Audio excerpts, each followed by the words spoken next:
एकनाथ शिंदे ठाणे महापालिकेत दाखल झाले आणि 8 दिवसानंतर महापौरांनी पदभार स्वीकारला.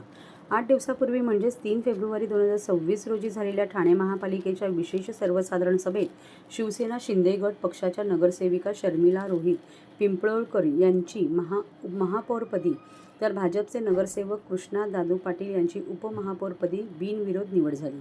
या निवडीनंतर उपमहापौर पाटील यांनी कार्यालयात जाऊन पदभार स्वीकारला होता, तर महापौर शर्मिला पिंपळकर यांनी पदभार स्वीकारला नव्हता. उपमुख्यमंत्री एकनाथ शिंदे यांच्या उपस्थितीतच त्या पदभार स्वीकारणार असल्याची चर्चा सुरू असताना बुधवारी उपमुख्यमंत्री शिंदे हे पालिका मुख्यालयात दाखल होताच त्यांच्या उपस्थितीत शर्मिला पिंपळकर यांनी महापौर पदाचा पदभार स्वीकारला.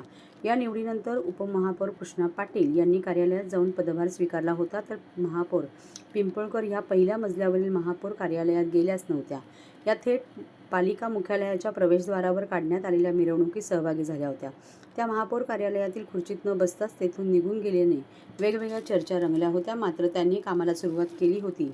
उपमुख्यमंत्री एकनाथ शिंदे हे कोकण दौऱ्यावर असल्यामुळे ते महापौर पदभार स्वीकारण्याच्या कार्यक्रमास उपस्थित नव्हते. या कारणामुळे पिंपळकर यांनी पदभार स्वीकारला नसल्याची चर्चा होती. सर्वसामान्य महिलेला महापौर पदाची संधी देणारे एकनाथ शिंदे यांच्या उपस्थितीत हा पदभार स्वीकारण्याचे पिंपळकर यांनी ठरवले असल्याची चर्चा कार्यकर्त्यांमध्ये होती. दरम्यान 8 दिवसानंतर म्हणजेच 11 जानेवारी रोजी उपमुख्यमंत्री शिंदे हे पालिका मुख्यालयात दाखल झाले आणि त्यानंतर त्यांच्या उपस्थितीत पिंपळकर यांनी महापौर पदाचा पदभार स्वीकारला. तसेच शिवसेना शिंदे गट पक्षाचे गटनेते पवन कदम यांनीही यावेळी पदभार स्वीकारला.